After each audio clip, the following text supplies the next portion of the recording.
यहाँ सबसे बड़ा सवाल यह आता है कि क्या पितृपक्ष की अवधि में पति पत्नी को शारीरिक संबंध बनाना चाहिए या नहीं। इस बारे में धर्मशास्त्र कहते हैं पितृपक्ष की अवधि में पति पत्नी को शारीरिक संबंध नहीं बनाने चाहिए। इस अवधि में यदि वे इंद्रियों पर संयम रखें तो बेहतर होता है। पितृपक्ष के शुरू होते ही नारद मुनि श्री कृष्ण के पास पहुंचते हैं। पितृपक्ष को लेकर नारद मुनि के मन में ढेर सारे सवाल थे, जैसे कि पितृपक्ष में क्या करें, पितृपक्ष क्या ना करें। पितृपक्ष के सवालों को लेकर श्री कृष्ण के पास नारद मुनि जब पहुंचे, नारद मुनि ने पूछा, भगवान पितृपक्ष में हमें क्या करना चाहिए, पितृपक्ष में हमें क्या नहीं करना चाहिए, पितृपक्ष में हमें किन चीजों का सेवन करना चाहिए, पितृपक्ष में हमें किन चीजों का सेवन नहीं करना चाहिए, पितृपक्ष में हम क्या करें और क्या ना करें। श्री कृष्ण कहते हैं, नारद जी आपका बहुत बहुत स्वागत है और आज जो सवाल लेकर आप आए हैं पितृपक्ष को लेकर, यह बहुत जरूरी है जन कल्याण के लिए। पितृपक्ष में लोग बहुत सारी गलतियां करते हैं, पितृपक्ष में औरतें बहुत सारी गलतियां करते हैं, पितृपक्ष में मनुष्य भी गलतियां करते हैं, जिस वजह से लोगों को भारी नुकसान होता है। आज आपको मैं पितृपक्ष में क्या करें क्या ना करें, क्या खाएं क्या ना खाएं, वह सभी बातें का ज्ञान आपको दूंगा। आपने अच्छा किया जो पितृपक्ष के सवालों को लेकर आप मेरे पास आए, तो आज मैं आपको सारी बातें बताने वाला हूं पितृपक्ष के बारे में। इन बातों को जरा ध्यान से सुनिएगा और हाँ, जन कल्याण हेतु पितृपक्ष की इन बातों को आप लोगों तक जरूर पहुंचाएं, शेयर जरूर करें, जितना संभव हो उतना शेयर करें, क्योंकि पितृपक्ष की वजह से लोगों को भारी नुकसान होता है। और नारद जी आपका जो सवाल है पितृपक्ष को लेकर, मैं इन सभी सवालों का जवाब आपको आज देने वाला हूं इस वीडियो में, तो आप इस वीडियो को शेयर करें और पुण्य के भागीदार बने।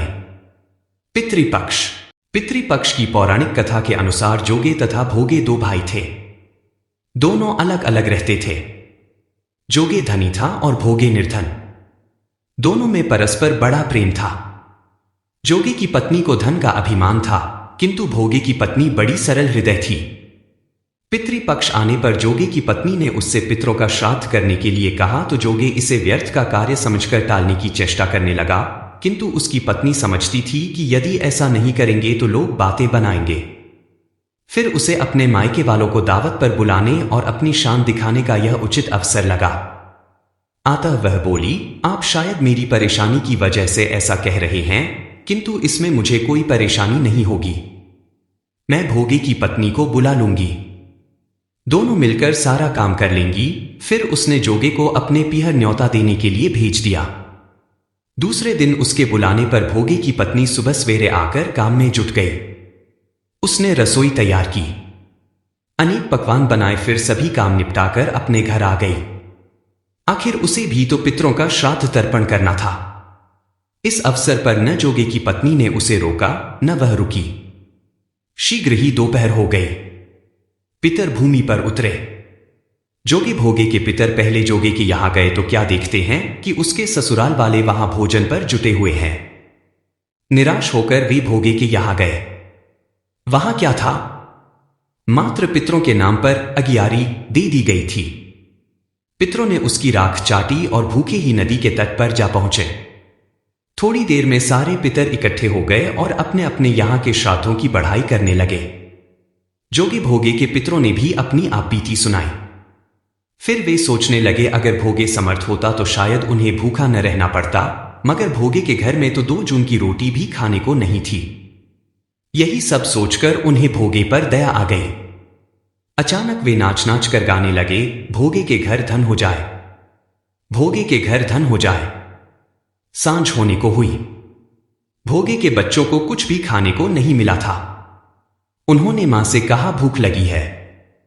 तब उन्हें टालने की गरज से भोगे की पत्नी ने कहा, जाओ, आंगन में हौदी औंधी रखी है, उसे जाकर खोल लो और जो कुछ मिले बांट कर खा लेना। बच्चे वहां पहुंचे तो क्या देखते हैं कि हौदी मोहरों से भरी पड़ी है। वे दौड़े दौड़े मां के पास पहुंचे और उसे सारी बातें बताई। आंगन में आकर भोगे की पत्नी ने यह सब कुछ देखा तो वह भी हैरान रह गई। इस प्रकार भोगे भी धनी हो गया, मगर धन पाकर वह घमंडी नहीं हुआ। दूसरे साल का पितृपक्ष आया। श्राद्ध के दिन भोगे की स्त्री ने 56 प्रकार के व्यंजन बनाए। ब्राह्मणों को बुलाकर श्राद्ध किया, भोजन कराया, दक्षिणा दी। जेठ जेठानी को सोने चांदी के बर्तनों में भोजन कराया। इससे पितर बड़े प्रसन्न तथा तृप्त हुए। यहां सबसे बड़ा सवाल यह आता है कि क्या पितृपक्ष की अवधि में पति पत्नी को शारीरिक संबंध बनाना चाहिए या नहीं। इस बारे में धर्मशास्त्र कहते हैं पितृपक्ष की अवधि में पति पत्नी को शारीरिक संबंध नहीं बनाने चाहिए। इस अवधि में यदि वे इंद्रियों पर संयम रखें तो बेहतर होता है। पितृपक्ष के शुरू होते ही नारद मुनि श्री कृष्ण के पास पहुंचते हैं।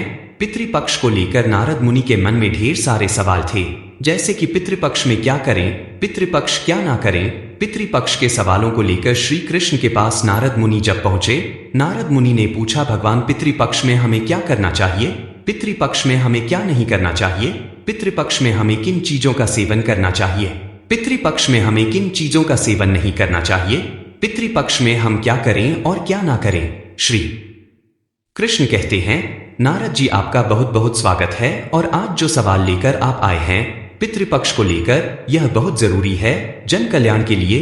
पितृपक्ष में लोग बहुत सारी गलतियां करते हैं, पितृपक्ष में औरतें बहुत सारी गलतियां करते हैं, पितृपक्ष में मनुष्य भी गलतियां करते हैं, जिस वजह से लोगों को भारी नुकसान होता है।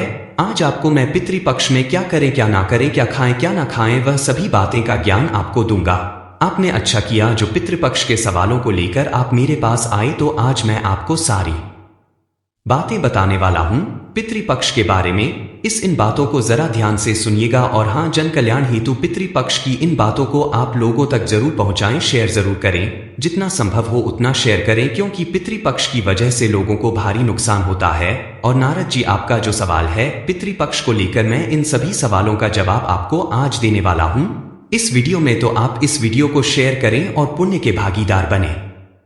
पितृपक्ष, इन दिनों में श्रीमद् भागवत कथा पढ़ने और सुनने की परंपरा है।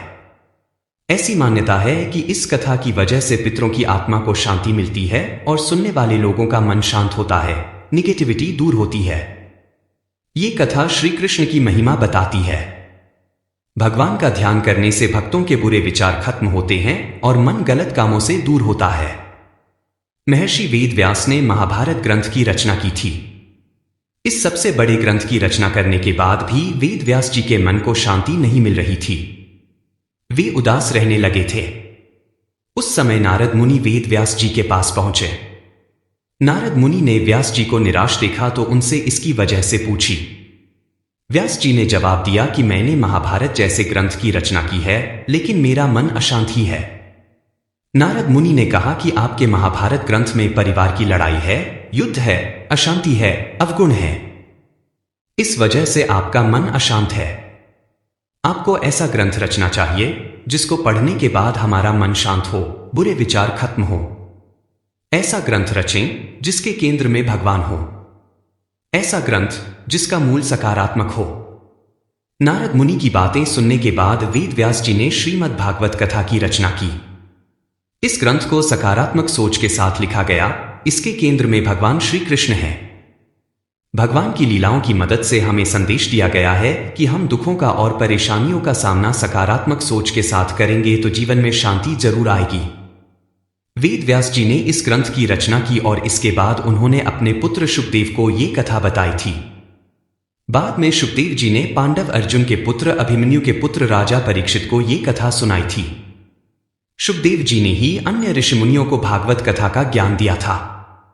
राजा परीक्षित को एक ऋषि ने शाप दे दिया था कि 7 दिनों के बाद तक्षक नाग के डंसने से उसकी मौत हो जाएगी। इस शाप की वजह से परीक्षित निराश हो गए थे, उनका मन अशांत था। तब वे शुकदेव जी के पास पहुंचे और अपनी परेशानियां बताई। इसके बाद शुकदेव जी ने परीक्षित को भागवत कथा सुनाई। कथा सुनने के बाद परीक्षित की सभी शंकाएं दूर हो गईं, मन शांत हो गया और जन्म मृत्यु का मोह भी खत्म हो गया। इसके बाद 7वें दिन तक्षक नाग के डंसने से परीक्षित की मृत्यु हो गई थी। पितृपक्ष में न खाएं ये सब्जियां, इन दालों से भी बनाएं दूरी, जान ले नियम, पितर होंगे प्रसन्न। सनातन धर्म में पितृपक्ष का माह पितरों का आशीर्वाद पाने के लिए बहुत महत्वपूर्ण समय माना जाता है। पितृपक्ष के दौरान सनातन धर्म को मानने वाले लोग अपने पूर्वजों की कृपा प्राप्त करने को तर्पण, श्राद्ध, पिंडदान इत्यादि कर्म करके उनको प्रसन्न करते हैं। कहा जाता है कि पितृपक्ष के 15 दिनों के दौरान पितृ धरती पर आते हैं। यदि ऐसे में हम कोई चूक कर दें तो पितर नाराज भी हो जाते हैं। धार्मिक मान्यता के मुताबिक पितृपक्ष के दौरान पितरों की आत्मा की शांति के लिए और उन्हें प्रसन्न करने के लिए अनेक प्रकार के उपाय किए जाते हैं। पितृपक्ष में कुछ नियम भी बताए गए हैं जिसका पालन करने से पितृ जल्द प्रसन्न होते हैं। पितृपक्ष में खासकर खाने पीने जैसी चीजों पर विशेष ध्यान देना चाहिए। इन सब्जियों से करें परहेज।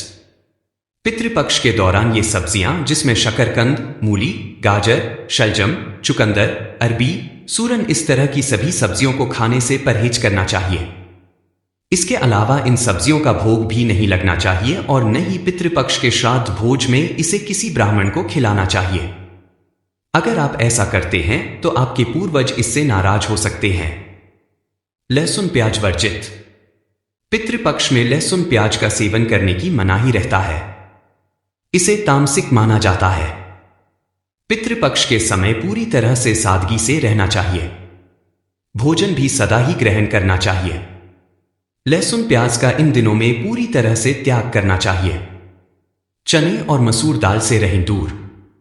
पितृपक्ष में चने की दाल, चने का सत्तू, चने की मिठाई, चने से बने खाद्य पदार्थों का सेवन करना वर्जित बताया गया है। चने के साथ साथ पितृपक्ष में मसूर की दाल भी नहीं खानी चाहिए। इस दौरान किसी भी चीज को कच्चा नहीं खाना चाहिए। इस समय पके भोजन का ही सेवन करना चाहिए। इस अवधि में गर्भ धारण करने से संतान को सेहत से जुड़ी समस्याएं हो सकती है। यही नहीं, पैदा होने वाली संतान विकृत हो सकती है। इन्हीं वजह से पितृपक्ष में संभोग नहीं करें। पितृपक्ष में कौए का घर या आंगन में आना शुभ माना गया है। माना जाता है कि पितृपक्ष में कौआ को भोजन कराने से पितर प्रसन्न होते हैं। पौराणिक मान्यताओं के अनुसार इस धरती पर कौआ ही एकमात्र ऐसा जीवित जीव है जिसका स्वर्ग नर्क आना जाना लगा रहता है। पितृपक्ष में कौए का घर या आंगन में आना शुभ माना गया है। माना जाता है कि पितृपक्ष में कौआ को भोजन कराने से पितर प्रसन्न होते हैं। पौराणिक मान्यताओं के अनुसार इस धरती पर कौआ ही एकमात्र ऐसा जीवित जीव है जिसका स्वर्ग नर्क आना जाना लगा रहता है। कौवे को पितरों के प्रतीक के रूप में देखा गया है, जिसके बारे में कहा जाता है कि किसी भी व्यक्ति को मरने के बाद पहला जन्म कौवे के रूप में मिलता है। आज से पितृपक्ष की शुरुआत हो चुकी है और इन दिनों में कौए का दिखना बेहद शुभ माना गया है। यदि पितृपक्ष में कौआ आपके घर या आंगन में दिखाई देता है तो समझें कि वह आपके पितरों को कोई संदेश लेकर आया है। धर्मशास्त्रों में कौए को धरती और यमलोक से जोड़ने वाला दूत कहा गया है। इसके बारे में कहा जाता है कि कौआ दोनों ही लोकों में जीवित अवस्था में विचरण करने में समर्थ होता है। पितृपक्ष में कौए का पूर्व दिशा में बैठे दिखाई देने का संकेत है कि घर में जल्द ही किसी मांगलिक कार्य का आयोजन होगा। संभव है शादी, बच्चे का जन्म, नौकरी या बिजनेस में ग्रोथ जैसे समाचारों की प्राप्ति हो सकती है। पितृपक्ष में कौए को पानी पीते देखना घर में शांति और सुख समृद्धि का संकेत है। इससे पता चलता है कि आपके जीवन से सभी समस्याओं को अंत अब निकट है। यदि लंबे समय से आप कर्ज से परेशान चल रहे हैं तो उसकी भरपाई भी अब जल्द होने वाली है। पितृपक्ष में कौए की चोंच में फूल या पत्ती का देखना संकेत है कि शीघ्र ही आपकी सभी इच्छाएं पूरी होने वाली है। इस संकेत से आशय है कि आपके पितर आपको संदेश दे रहे हैं कि लंबे समय से जिस कार्य को करने की आप प्रतीक्षा कर रहे हैं उसमें आपको जल्द कामयाबी मिलने की संभावना है। पितृपक्ष में कौए का सिर पर बैठने को मृत्यु टलने का संकेत माना गया है। मान्यताओं के मुताबिक यदि कौआ किसी के सर पर आकर बैठ जाता है तो उस व्यक्ति को अपनी मौत की झूठी खबर रिश्तेदारों तक फैलानी होती है। ऐसा करने पर उस पर आने वाली मुसीबत टल जाती है।